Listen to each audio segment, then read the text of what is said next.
Di sebuah lereng di area kaki Gunung Kawi, tak jauh dari kebun kosong yang tanahnya mulai retak, terdapat sebuah rumah sederhana. Terlihat gentengnya sudah banyak yang bergeser dan lapuk. Cat pada kusen jendela sudah pudar terkena hujan dan panas selama bertahun-tahun. Di teras rumah itu, Dedi duduk di sebuah dipan reyot. Kopi di dalam cangkirnya tak lagi mengepulkan asap ke udara, tanda bahwa kopi itu sudah dingin sejak tadi. Sementara itu istrinya, Sari, sedang melipat baju di ruang depan. Sari membuka percakapan dengan nada bingung dan putus asa. Utang ke Pak Rahman belum dibayar, Pak. Listrik juga sudah nunggak 2 bulan. Biaya SPP Joko dan Rini juga sudah nunggak 3 bulan. Gimana ini, Pak? Bapak juga bingung, Bu. Kemarin jual ayam cuma dapat 70.000. Itu pun udah buat beli minyak sama beras. Dedi mendengus. Ia memijat-mijat keningnya yang terasa pening, memikirkan kondisi hidup keluarganya. Mbah yo coba cari pinjaman toh, Pak. Atau cari kerja tambahan. Soale Bu Nani kemarin datang ke sini. Dia menagih utang kita di warungnya yang sudah terlalu banyak. Ibu malu, Pak. Iya, Bu. Besok Bapak akan berusaha mencari pekerjaan tambahan. Atau kalau nggak dapat, Bapak akan coba pinjam uang sama si Udin. Kata orang, si Udin sekarang sudah kaya. Siapa tahu dia bisa membantu kita. Sementara itu, di sebuah kamar kecil yang terletak di sudut rumah itu, 2 orang anak mereka sedang duduk sambil berbicara satu sama lain. Suasana remang-remang dan sunyi menyelimuti ruangan.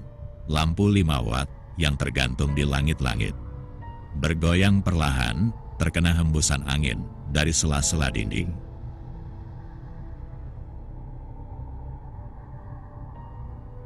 Mbak, semua murid di kelasku besok disuruh bawa bekal.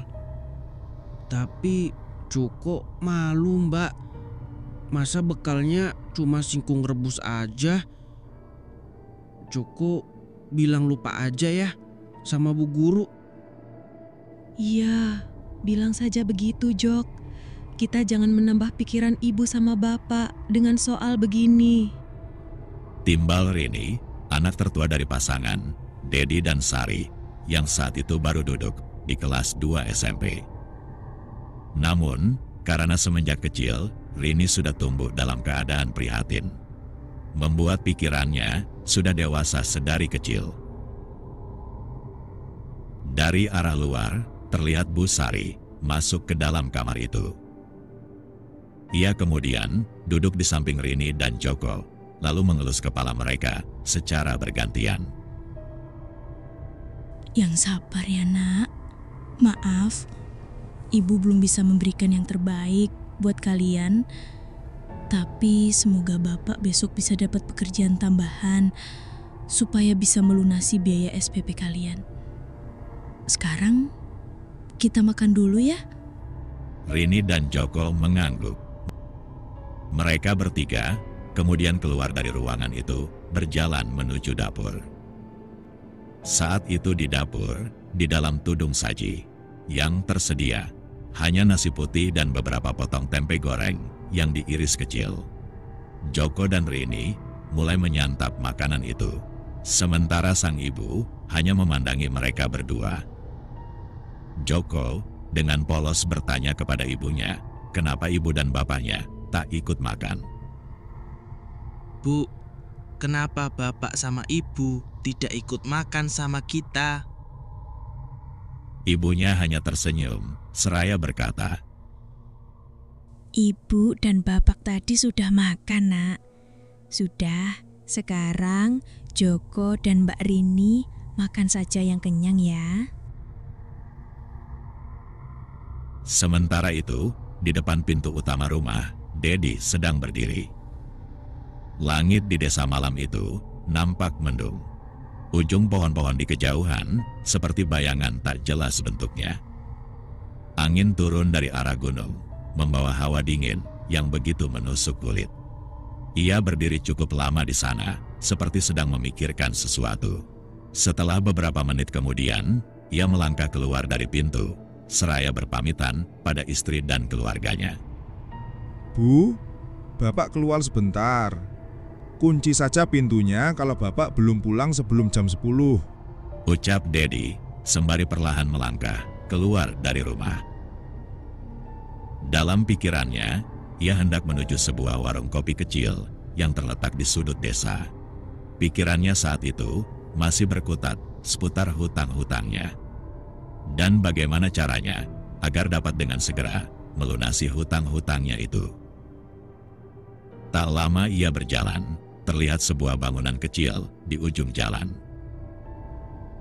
Lampu remang-remang dan suara orang mengobrol terdengar dari bangunan itu. Setibanya di warung, Dedi duduk di pojokan sebuah bangku yang terbuat dari bambu. Tangannya menggenggam sebuah cangkir. Wajahnya terlihat letih dan muram, seolah menyiratkan beban berat yang kini ditanggungnya. Dengan perasaan malu karena hutang yang sudah menumpuk, Dedi mencoba memberanikan diri untuk memesan sebuah kopi pada pemilik warung dengan suara lirih dan pelan. Bu, bisa nggak buatkan saya kopi? Ujar Dedi setengah memelas. Ibu pemilik warung menatap Dedi dengan mata penuh amarah dan jengkel. Bayar dulu utangmu yang kemarin-kemarin, Dad. Kalau mau ngutang lagi, bisa bangkrut dong warung saya kalau semua ngutang seperti kamu. Dedi menunduk, ia tak bisa menjawab. Semua pandangan orang di warung itu tertuju kepadanya. Tangannya bergetar, seolah tak sanggup lagi menanggung semua cobaan ini. Saat Dedi akan melangkah pergi dari warung itu, tiba-tiba sebuah suara memanggil namanya. Dad, mau kemana? Udah duduk aja, tenang. Semua hutangmu aku yang bayar. Ada Bos Udin. Siap, Bos. Itu temen Bos ya. Maaf, saya tadi cuma bercanda, Bos. Kalau dari tadi saya tahu itu temen Bos, pasti saya kasih kok. Pria itu melangkah mendekati Dedi. Lalu, dengan kepala tegak, pria itu bertanya pada sang pemilik warung. Sudah, nggak perlu sok baik. Tadi aja sebelum ada saya, ibu nggak sopan sama teman saya. Emang berapa sih hutangnya Dedi, Bu? Nih, saya bayar semuanya, Bu. Kalau kurang, bilang aja sama saya. Sekarang, bikinin saya kopi 2. Rokok sama gorengan semua saya borong. Bungkusin juga beras, telur, dan bahan pokok lainnya. Kalau perlu, semua yang ada di warung ini. Dedi terhenyak, ia tak menyangka itu adalah Udin. Temannya semasa menjadi kuli.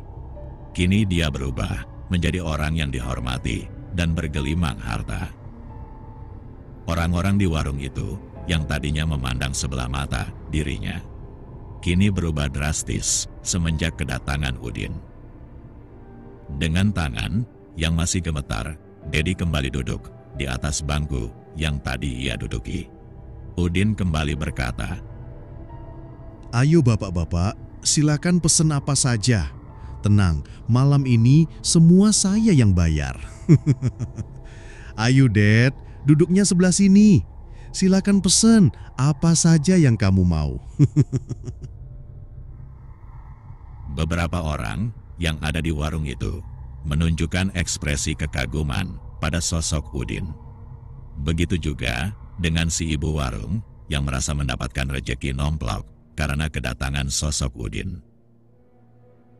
Dedi, yang dari tadi terpaku, kini mulai mendapatkan kembali kesadarannya. Dengan gerakan perlahan, ia mencoba duduk di sebelah Udin. Dengan rasa segan, Dedi mencoba memberanikan diri untuk menyapa teman lamanya itu. Udin, sudah lama kita nggak ketemu. Bagaimana kabarmu sekarang? Mendengar Dedi berbicara, Udin memalingkan pandangan dari warung beralih ke arah Dedi.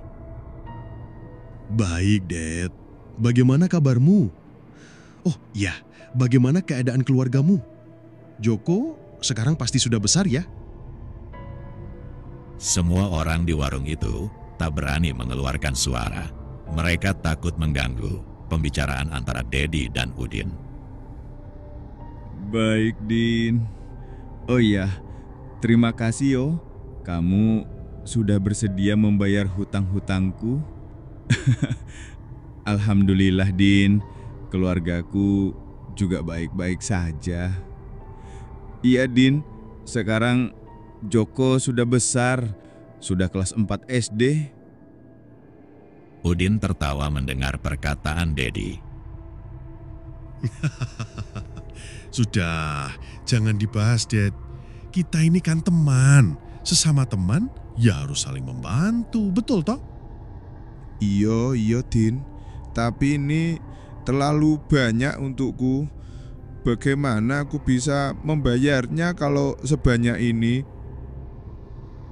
Sudah, jangan dipikirkan. Aku tidak berharap kau membayarnya, Ded. Semua ini tidak seberapa bagiku. Tenang saja. Sebuah senyum mulai terpancar dari wajah Dedi. Di tengah semua masalah yang sedang ia hadapi, kehadiran sosok temannya itu seakan menjadi penyelamat bagi dirinya. Sekali lagi, terima kasih, Din. Aku ndak akan melupakan semua kebaikanmu. Iya, Ded, sama-sama. Tapi, Din, sebenarnya saat ini aku sangat membutuhkan pekerjaan. Aku butuh uang untuk biaya sekolah anakku. Iya, Ded, aku paham. Kalau soal itu, nanti aku mampir ke rumahmu ya. Nanti kita bicarakan soal itu di rumahmu. Dedi tak lagi bertanya, ia hanya mengangguk, tanda menyetujui perkataan Udin. Malam semakin larut. Dedi dan Udin terlibat dalam obrolan yang cukup panjang. Saat waktu hampir menunjukkan pukul 10 malam. Dedi dan Udin beranjak dari warung itu. Setelah memberikan beberapa lembar uang pada si ibu pemilik warung, Udin mengangkat 2 buah kresek hitam besar, lalu memberikannya pada Dedi. Dedi segera menerimanya. Rasa bahagia terpancar jelas dari wajahnya. Singkat cerita, mereka berdua mulai berjalan menyusuri jalanan yang gelap dan perlahan menjauh dari warung itu. Hingga akhirnya mereka pun sampai di rumah Dedi. Dedi berdiri di depan rumah, kemudian mengetuk pintu beberapa kali.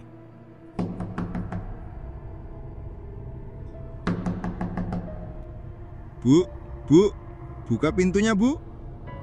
Sari terperanjat, terbangun dari tidurnya ketika mendengar suara sahutan suaminya. Ia perlahan bangkit, kemudian mengikat rambutnya sambil berjalan menuju pintu.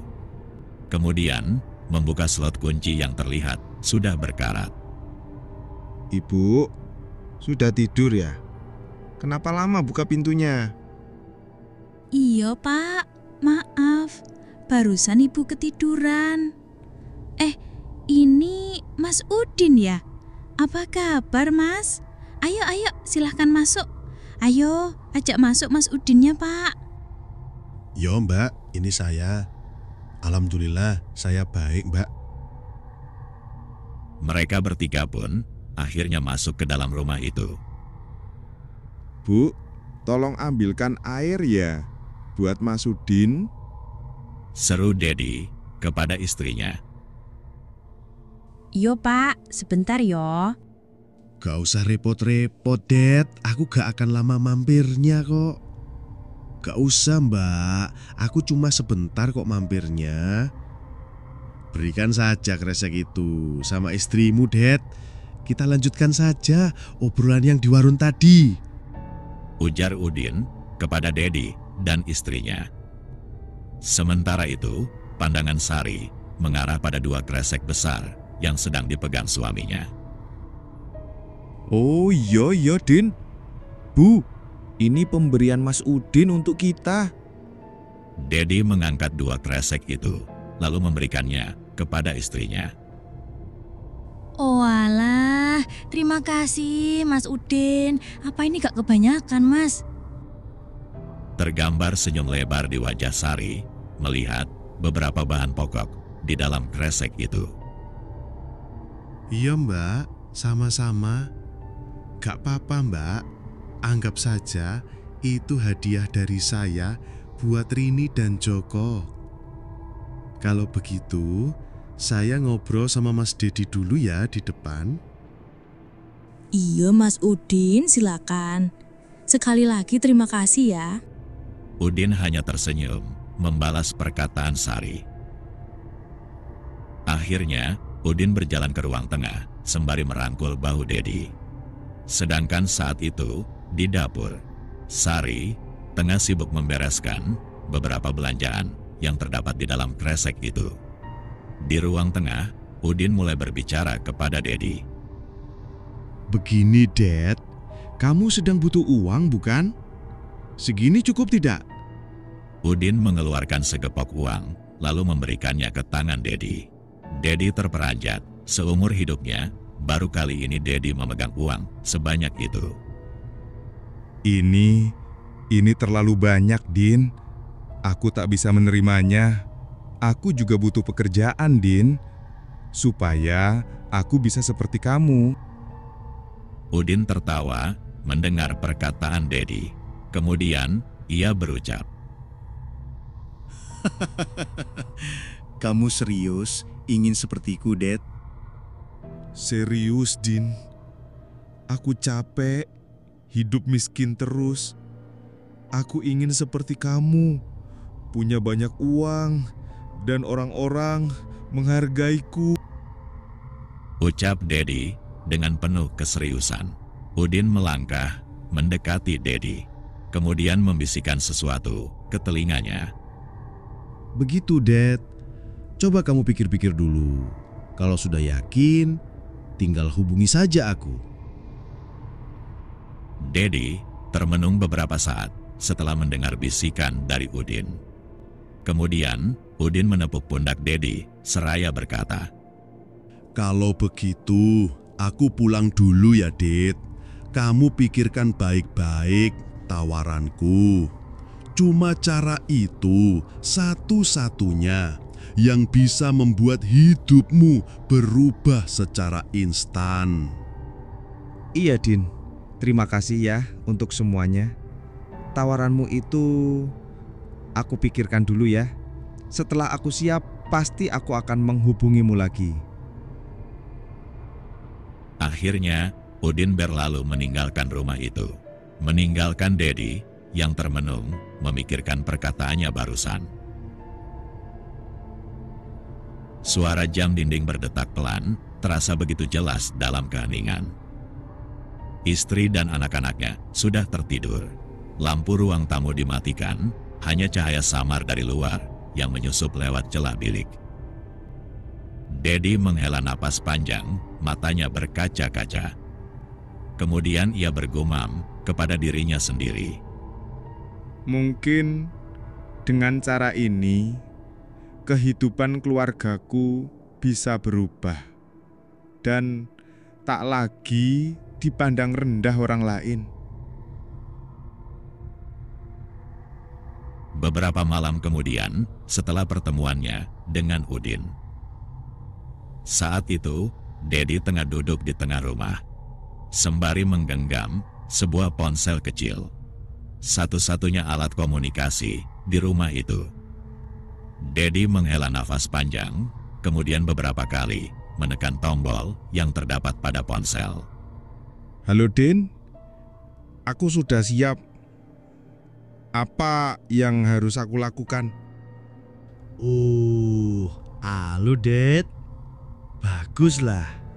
Kalau kamu sudah siap, saat ini yang harus kamu lakukan, kamu harus siapkan fisik dan mental, Det. Ini bukan perkara mudah, tapi kamu harus percaya prosesnya. Besok aku jemput. Kita mulai perjalanan ke Gunung Kawi.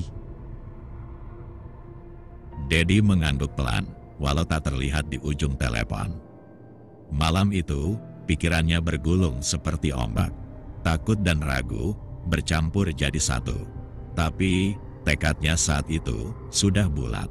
Dia akan menjalani apapun demi masa depan keluarganya. Malam itu, langit tampak pekat. Awan hitam menutup cahaya bulan.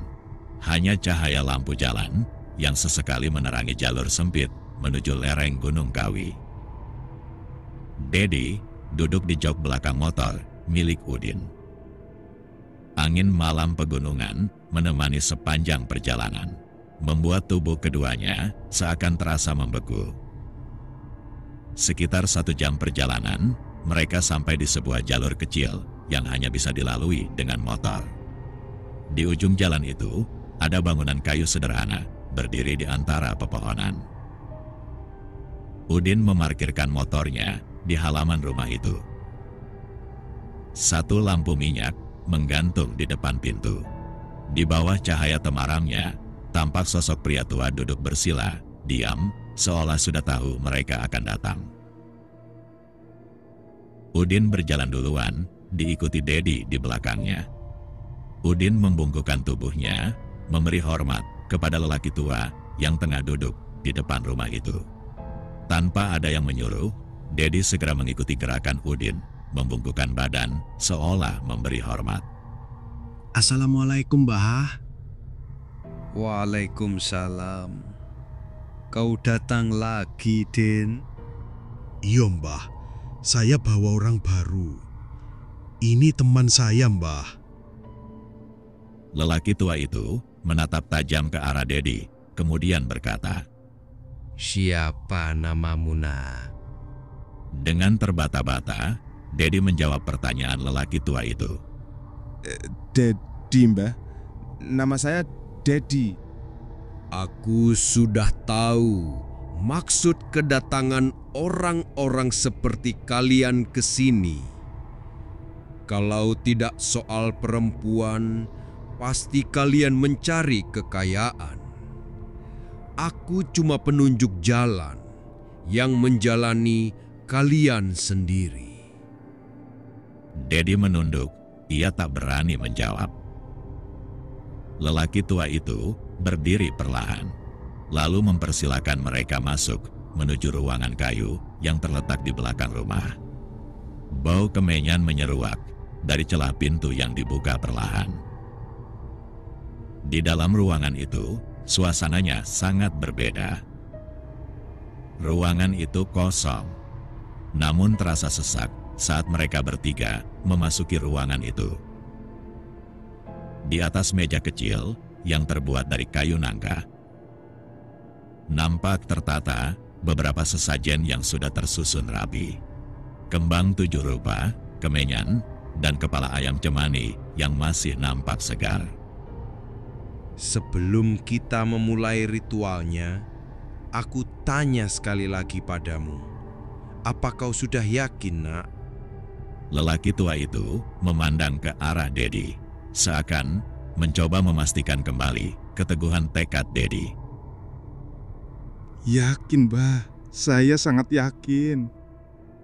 Udin tak berani berbicara, ia hanya memberi isyarat anggukan saat Dedi berkata yakin. Di dalam ruangan itu, Dedi duduk bersila di depan lelaki tua itu.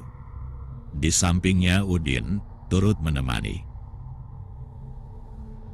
Lelaki tua itu mulai membakar beberapa kemenyan sembari merapalkan mantra. Asap memenuhi ruangan itu, namun lelaki tua itu tetap fokus pada ritualnya. Setelah merapalkan beberapa mantra, lelaki tua itu mengeluarkan sebuah paku dari dalam bungkusan kain. Ditaruhnya paku itu di atas selai kertas putih bersama kain kafan dan sebuah mangkuk kecil kosong. Tusuk jarimu dengan paku itu. Tulis nama dan hari kelahiranmu.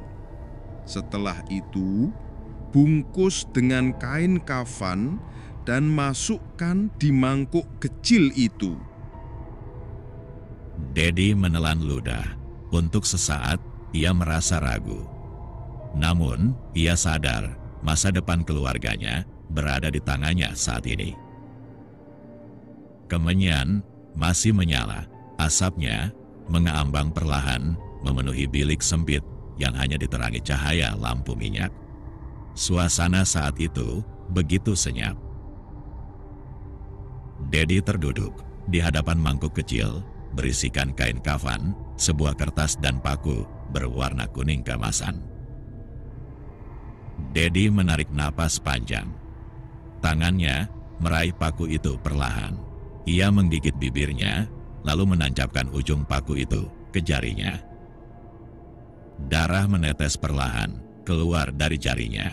Dengan cepat, ia menuliskan, Dedi Suryana, Rabu Pahing. Kemudian, ia membungkus kertas yang telah bertuliskan namanya itu dengan sebuah kain putih, lalu memasukkannya ke dalam sebuah mangkuk kecil. Lelaki tua itu mengambil mangkuk berisikan gulungan kain dengan tenang. Kemudian, ia mengambil gulungan kafan itu, lalu memasukkannya ke dalam bakaran kemenyan di hadapannya. Bau yang menyengat seketika tercium saat api mulai membakar gulungan kain itu. Lelaki tua itu tersenyum tipis, kemudian berkata, Mulai malam ini kamu sudah terikat perjanjian dengan salah satu jin penunggu Gunung Kawi. Tugas kamu sekarang menyediakan hewan tumbal setiap malam bulan purnama. Jika kamu sanggup, maka uang dan segala apa yang kamu inginkan akan menjadi kenyataan. Tutup lelaki tua itu mengakhiri ritual. Singkat cerita, setelah kepulangan Dedi dari Gunung Kawi, suasana di rumahnya tak banyak yang berubah. Namun yang mencolok, desa tempat Dedi tinggal saat itu akan memasuki masa panen cabai. Semua cabai warga di desa hancur terserang hama. Namun, hanya cabai milik Dedi yang utuh tak tersentuh sedikit pun oleh penyakit. Hal itu membuat harga cabai di desa melambung tinggi. Walaupun lahan yang dimiliki Dedi terbilang kecil, namun karena harga cabai yang melambung membuat keuntungan Dedi menjadi berlipat-lipat. Pak, panen kita tahun ini kok banyak banget ya? Gak biasanya harga cabai melambung tinggi seperti ini. Mungkin ini rezeki kita, Bu. Cabai kita satu-satunya di desa ini yang selamat dari penyakit. Iya, Pak. Alhamdulillah. Kita bisa mulai menabung, Pak. Semoga kedepannya bisa terus seperti ini ya. Dedi hanya tersenyum menanggapi perkataan istrinya. Hari berganti minggu, minggu berganti bulan. Kekayaan Dedi semakin hari semakin bertambah. Saat ini, ia sudah pindah dari kawasan lereng gunung menuju daerah yang lebih padat dengan perumahan. Ia juga tidak lupa selalu menyediakan ayam cemani sebagai persembahan kepada jin sesembahannya. Hingga sampai di suatu hari, ia mendapatkan berita buruk bahwa Udin, temannya, yang mengantarnya untuk memulai pesugihan, telah meninggal dunia dengan cara yang mengenaskan. Tubuh Udin tercabik-cabik seperti diserang binatang buas. Namun, banyak orang yang meragukan kematian Udin karena hal itu. Selain karena tubuh Udin ditemukan di dalam kamarnya sendiri, pintu dan jendela rumah yang tampak baik-baik saja dan dalam keadaan terkunci. Gonjang-ganjing tentang kematian Udin mulai sampai ke telinga Dedi. Semenjak itu, Dedi mulai merasa khawatir.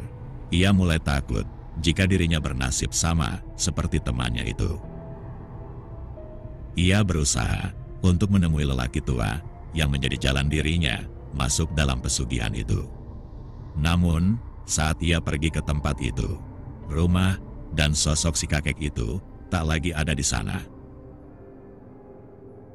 Semenjak kematian Udin, hal-hal aneh mulai menghantui Dedi.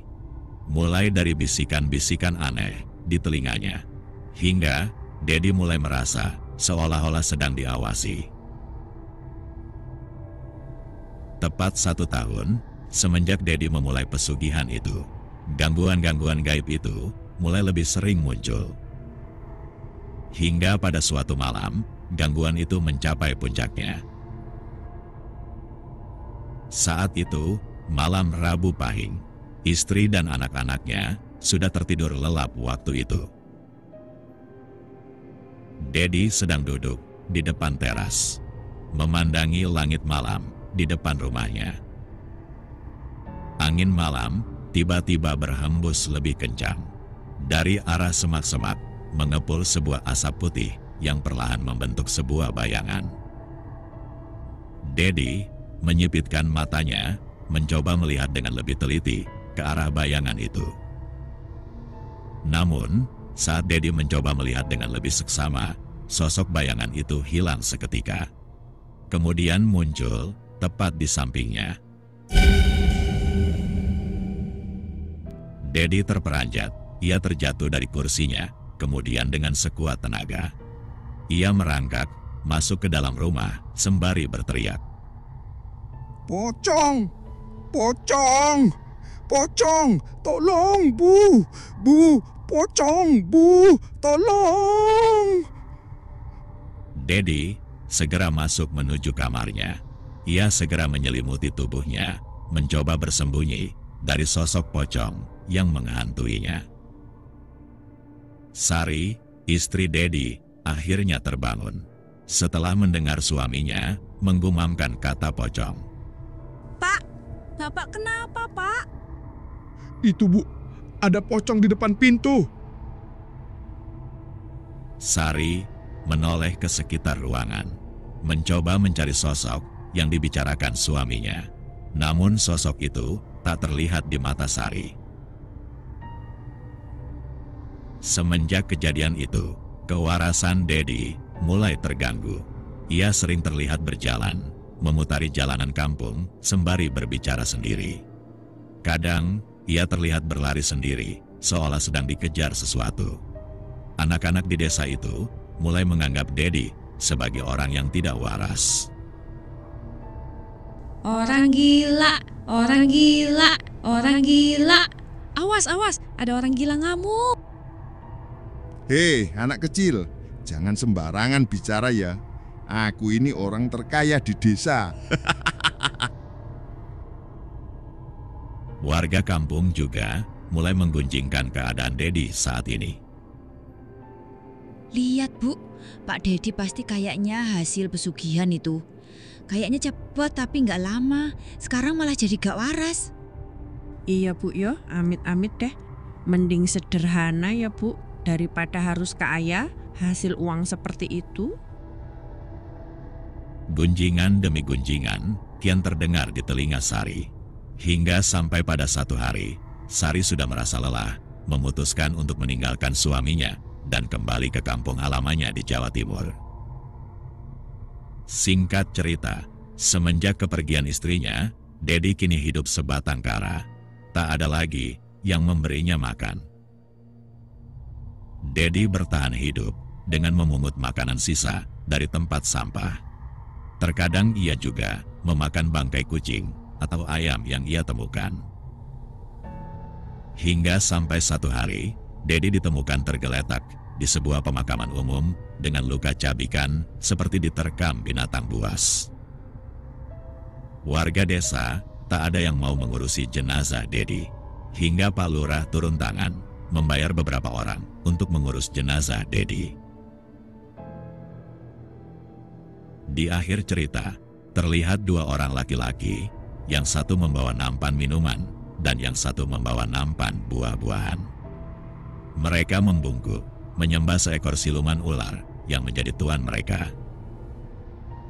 Ya, itu adalah Dedi dan Udin, yang kini arwah mereka menjadi abdi dari sosok siluman ular yang menjadi junjungan mereka.